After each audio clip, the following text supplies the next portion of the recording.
जी, अस्सलाम वालेकुम वरहमतुल्लाहि वबरकातुहू। उम्मीद है सब दोस्त खैरियत से होंगे। अल्लाह ताला आपको हमेशा खुश रखे, शाद रखे, आबाद रखे। मैं आपसे सब दोस्तों से रिक्वेस्ट कर रहा हूँ कि मेरे जो चैनल है उसको सब्सक्राइब करें, लाइक करें, शेयर करें। आपकी बहुत ज़्यादा मेहरबानी होगी। आज का जो मेरा टॉपिक है वो है सिंध के हवाले से। तो इंशाल्लाह दोबारा मैं इंशाल्लाह कल आपको पंजाब के हवाले से अपना ज़ाती तज़किया पेश करूँगा, पॉलिटिकल हवाले से। तो जो सिंध का है, जो पॉलिटिकल हवाले से जो आजकल चल रहा है और आने वाले दौर में क्या, आने वाले इलेक्शन में क्या होगा, और जो साबका त्यौहार में मुख्तलिफ़ पार्टीज़ का क्या क्या पोजीशन रही है, उस हवाले से आपको डिस्कस करूँगा। तो जो सिंध में जो सबसे बड़ी जमात अरसा दराज से आ रही है वो है पीपल्स पार्टी।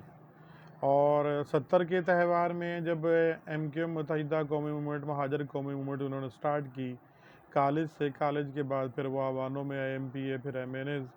तो फिर वो 2013 के इलेक्शन में ये सूरत हाल बनी कि वो कराची के पूरी ज़िला नाज़म और उसके बाद हैदराबाद का और मुख्तलिफ़ सक्कर, मीरपुर ख़ास, नवाब शाह की सीटों के ऊपर जो है उन्होंने विनिंग किया। तो वहाँ पर यानी सिटी एरिया के अंदर मुत्तहिदा कौमी मूवमेंट आई, और शहर के अंदर जो सिटी को मुत्तहिदा कौमी मूवमेंट आई, और देहातों के अंदर जो है वो पीपल्स पार्टी रही। तो इस वजह से जो है जो सिंध की बड़ी जमात आई वो तो थी पीपल्स पार्टी। जो दूसरे नंबर पर आई वो मुत्तहिदा कौमी मूवमेंट आई, और तीसरे नंबर पर पीर पगाड़ो साहब आए। यानी कि जो पीपल्स पार्टी की अगर सीटें जितनी होती थी, अगर पीर पगाड़ो साहब और MKM भी इकट्ठी हो जाती तो फिर भी पीपल्स पार्टी की हुकूमत बरकरार रहती, लेकिन इनकी हुकूमत नहीं बनती थी। लेकिन 2013 के बाद 2018 का इलेक्शन आया। 18 के इलेक्शन के अंदर मुत्तहिदा कौमी मूवमेंट ने अल्ताफ़ हुसैन के ऊपर 22 अगस्त वाला इशू आया, उस पर पाबंदी लगी। तो उसके बाद MKM लंदन ने इलेक्शन से बाइकाट किया, और मुत्तहिदा कौमी मूवमेंट जो पाकिस्तानी कौमी मूवमेंट के लोग थे उन्होंने इलेक्शन स्टैंड किया। उसके अंदर वो खादिर खा जो अपने आप को मनवा ना सके। चंद सीटें कराची की मिली, और हैदराबाद की 2 MNA, और सक्खर की भी सीट हार गए, नवाब शाह की भी और मीरपुर ख़ास की भी।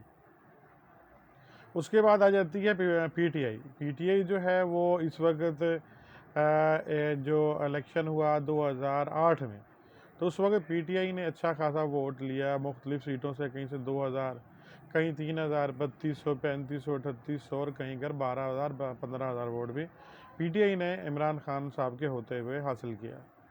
जब 2013 के बाद 2018 का इलेक्शन आया, तो क्योंकि पार्टी MKM लंदन का बाइकाट था, तो उस हवाले से PTI के मुकम्मल कैंडिडेटों ने वहाँ पर हर सीट पे इलेक्शन लड़ा, हुए अच्छी भली सीटें ले गई और वो अच्छी पोजीशन में आ गई। लेकिन फिर भी MKM जो मुत्तहिदा कौमी मूवमेंट पाकिस्तान थी, और पीर पगाड़ो साहब भी अगर मिल जाते और PTI के लोग भी मिल जाते, तो उस सूरत हाल के अंदर भी वो अपनी हुकूमत नहीं बना सकते थे। फिर भी सिंध के अंदर पीपल्स पार्टी की ही हुकूमत रही।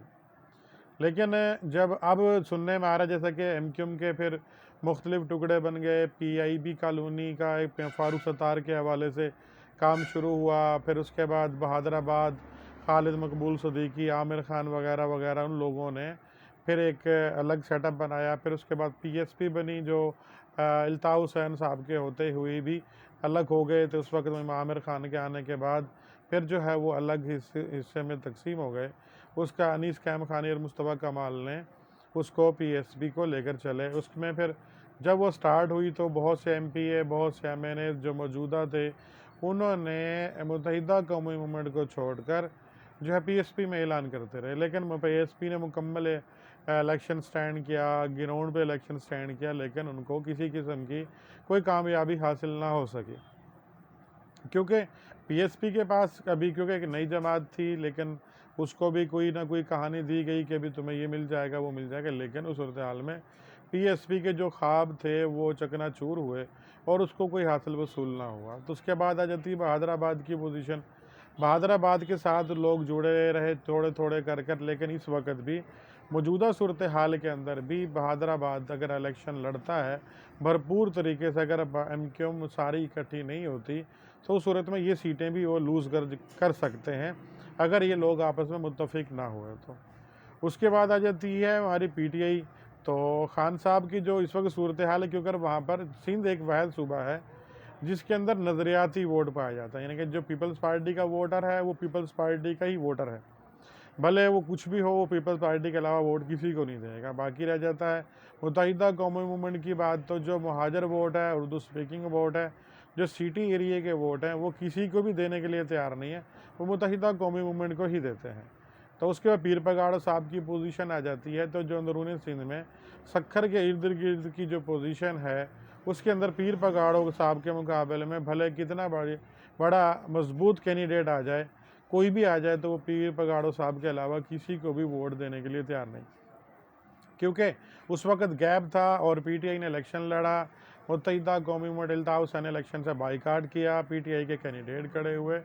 तो वहाँ पर अगर अब इलेक्शन होता है, क्योंकि अभी एक सीट पे इलेक्शन हुआ है 240 पर, वहाँ पर मुत्तहिदा कौमी मूवमेंट जो है सुन्नी तहरीक से खादिम रिजवी साहब वाली जमात से चंद वोटों से वो जीती है। लेकिन ये कि एक एमएनए शिप पर जब इलेक्शन होता है तो 8 से 10% की जो वोट की रेशो आती है, तो यानी कि ये एक एमएनए का इलेक्शन नहीं था। जब पहले तवार में जब इलेक्शन होते थे, तो उस वक्त सूरत हाल ये होती थी कि वहाँ पर यानी कि 1 लाख, 1.5 लाख, 2-2 लाख भी वोट वहाँ पर डाला जाता था, मिलता था, लोग वोटों के लिए निकलते थे।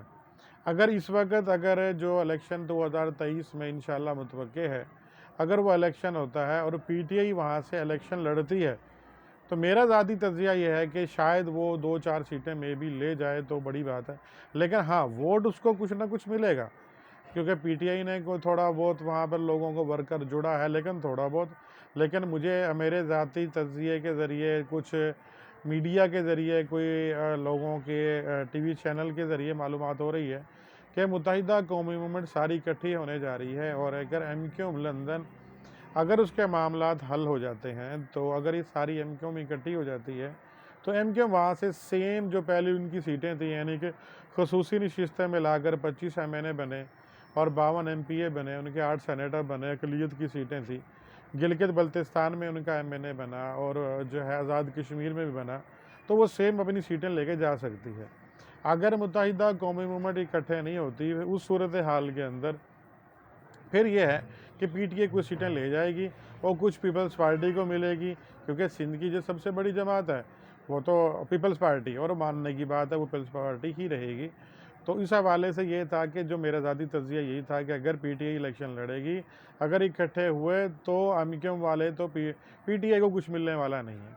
तो वहाँ पर शायद मे बी डिफेंस का एरिया हो गया, सोराबगोट, दो तलवार, इस एरिया में पठान लोगों की भी, एएनपी की भी अच्छी पोजीशन है, और एएनपी भी अच्छा वर्क कर रही है कराची के अंदर। अब लोगों से मिलना जुलना उन्होंने शुरू किया, मुत्तहिदा कौमी मूवमेंट के लोग भी अपना वर्क उन्होंने शुरू किया है तेज़ी से, सब जमातें कर रही हैं। लेकिन अगर हमारी एमक्यूएम लंदर और एमक्यूएम पाकिस्तान इकट्ठे हो गई, उनके मामला तय हो गए, तो फिर पीटीआई कुछ मिलने वाला नहीं है। हाँ, बाकी इंशाल्लाह ताला पंजाब के हवाले से मैं इंशाल्लाह का 1-2 दिन में आपको बताऊंगा कि पंजाब में पीटीआई की क्या पोजीशन रहेगी। जो मेरा ज़ाती तज़किया है, जो मीडिया के हवाले से मामलात हैं, वो आपसे मैंने शेयर किए हैं।